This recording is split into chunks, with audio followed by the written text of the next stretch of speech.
एक समय में हमारी दुनिया में डायनासोरों का राज था। इन्होंने लगभग 14 करोड़ सालों तक धरती पर राज किया। डायनासोर की कई हजार प्रजातियां थी। इनमें से कई शाकाहारी थे तो कुछ मांसाहारी, और कुछ डायनासोर बहुत शांत स्वभाव के थे और कुछ डायनासोर बहुत ही हिंसक और खतरनाक थे। ये उस समय के सबसे सफल जीव थे। परंतु यहाँ डायनासोर के अलावा एक और प्रजाति भी थी। इनका आकार बहुत छोटा और ये दिखने में आज के चूहे जैसे थे। असल में यही हमारे प्राचीन पूर्वज थे और आगे चलकर हम इन्हीं से विकसित होने वाले थे। ये थे मैमल्स, यानी स्तनधारी जीव। हम इंसान भी एक मैमल्स हैं। उस वक्त ये मैमल डायनासोर के डर से जमीन के अंदर बिलों में छुपकर रहते थे और इनकी यही खासियत इनके लिए बहुत फायदेमंद साबित होने वाली थी। जब ये सारी डायनासोर प्रजाति आराम से धरती पर अपना जीवन बिता रही थी, फिर अचानक ऐसा क्या हुआ? वो कौन सी घटना थी जिनसे इनका नामो निशान ही मिट गया? इसे जानने के लिए हमें करोड़ों साल पीछे जाना होगा और डायनासोर के उस अंतिम दिन को करीब से देखना होगा। तो आइए चलते हैं आज से लगभग 6.5 करोड़ साल पीछे। आज से लगभग 6.5 करोड़ साल पहले धरती पर मौसम सामान्य हो गया था। चारों ओर सूरज की रोशनी बिखरी हुई थी। लंबे लंबे पेड़ों से टकराती समुद्र की ठंडी हवाएं और चारों तरफ डायनासोर के चीखने चिल्लाने की आवाजें। तब एक छोटा एस्ट्रॉयड का टुकड़ा जो दूर अंतरिक्ष से आ रहा था, वो पृथ्वी से लगभग 20 करोड़ मील दूर मंगल और बृहस्पति के बीच क्षुद्र बेल्ट में घूम रहे एक बड़े एस्ट्रॉयड से टकरा जाता है। इस टकराव से उस बड़े एस्ट्रॉयड की दिशा बदल जाती है और वो सीधे पृथ्वी की ओर 22,000 मील प्रति घंटे की रफ्तार से बढ़ने लगता है।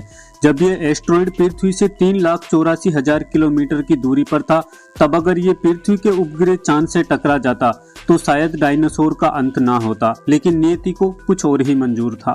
इसलिए ये बड़ा एस्ट्रॉयड चांद के बहुत नजदीक से गुजर गया। 40 किलोमीटर वाला ये एस्ट्रॉयड प्रत्येक सेकंड के साथ साथ पृथ्वी की तरफ तेजी से बढ़ता जा रहा था। यह एस्ट्रॉयड जब पृथ्वी के वातावरण के संपर्क में आया तो इसकी रफ्तार लगभग 70,000 किलोमीटर प्रति घंटा हो गई और ये पृथ्वी के वायुमंडल में घुसते ही घर्षण की वजह से एक भयानक आग के गोले में बदल गया।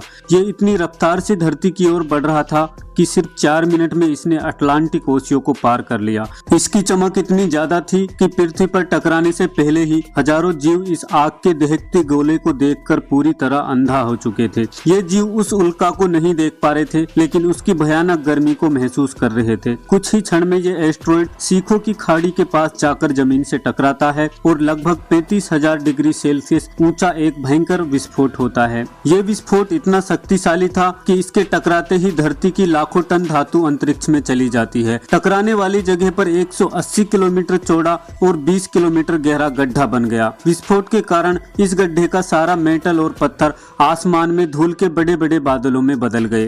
16 मिनट 40 सेकंड के बाद जमीनी टकराव की वजह से धरती के अंदर चारों ओर 12.1 की तीव्रता से भूकंपीय तरंगे उठने लगी। इस वजह से समुद्र में विशालकाय लहरों का निर्माण हुआ और एक के बाद एक सुनामी लहरें चारों तरफ बढ़ने लगी। भूकंपीय तरंगों ने सभी सक्रिय ज्वालामुखियों को दहका दिया, जिसके कारण जगह जगह डायनासोरों का विनाश शुरू हो गया और अब धरती के महाविनाश की प्रक्रिया आरंभ हो चुकी थी। इस भयानक विस्फोट में रेडिएशन की मात्रा इतनी बढ़ गई कि इसके 800 किलोमीटर के दायरे में आने वाले सभी जीव जंतु जलकर पूरी तरह राख के ढेर में बदल गए थे। इस महाविनाश में उड़ने वाले डायनासोर जमीनी खतरों से तो बच गए, लेकिन इस महाप्रलय की ये तो एकमात्र शुरुआत थी।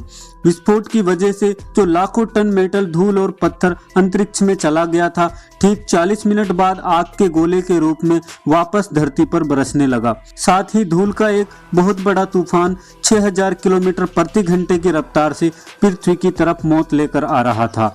धूल के बादल कई किलोमीटर मोटे थे, जिसकी वजह से धरती पर सूरज की रोशनी पहुंच पाना असंभव हो गया था।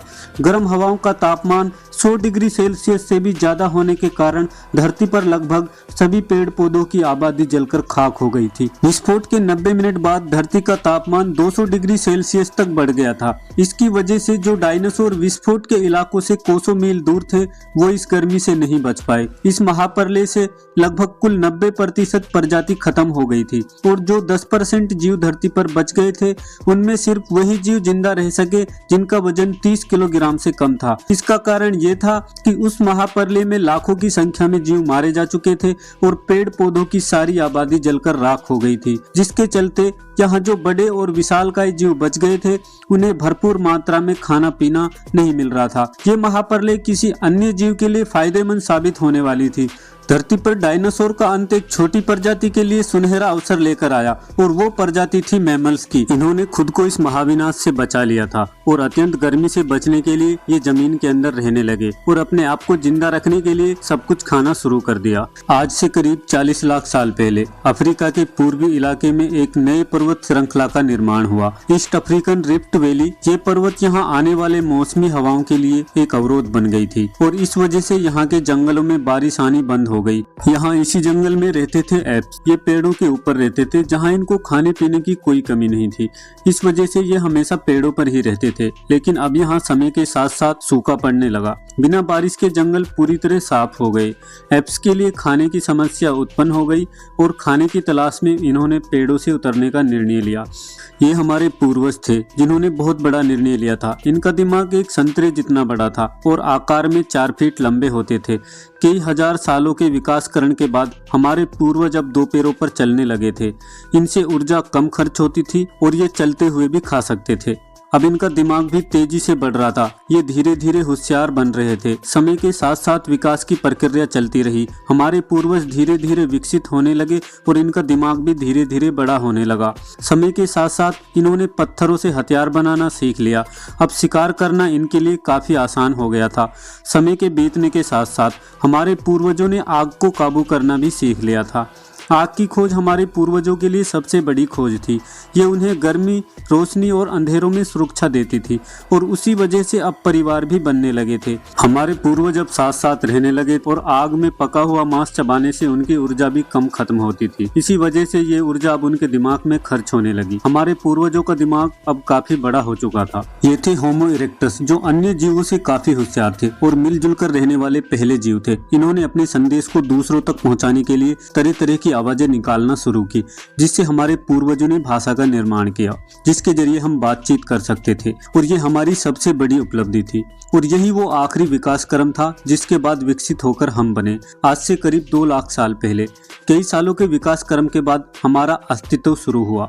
हम होमो सेपियंस यानी बुद्धिमान जीव। हमारे पास धरती के सारे जीवों के मुकाबले सबसे ज्यादा दिमाग था। हमारे पास औजार थे, भाषा थी और जीवन की सबसे अनमोल चीज हमारे पास दिमाग था। कुछ मिनट पहले हमने और आपने मिलकर 4.5 अरब साल का सफर तय किया और अब हम वापस अपनी दुनिया में आ चुके हैं। यह है हमारी दुनिया। आज हम काफी विकसित और एडवांस हो चुके हैं। आज हम अपने आसपास होने वाली घटनाओं को अच्छी तरह समझ सकते हैं। हम जानते हैं कि समुद्र कहाँ से आए और हम ये भी जानते हैं कि ये बारिश का पानी कहाँ से आता है और आखिर धरती पर जीवन कैसे उत्पन्न हुआ। लेकिन हमारा सफर अभी भी खत्म नहीं हुआ है और हमें अभी और भी आगे जाना है और इस संसार को अच्छी तरह समझना बाकी है। आज की वीडियो में बस इतना ही और कमेंट करके बताएं आपको ये सफ़र कैसा लगा। और अगर आप हमारे चैनल पर नए हैं तो चैनल को सब्सक्राइब करने के साथ साथ नोटिफिकेशन बेल को दबा देना। मिलते हैं फिर किसी नए वीडियो में।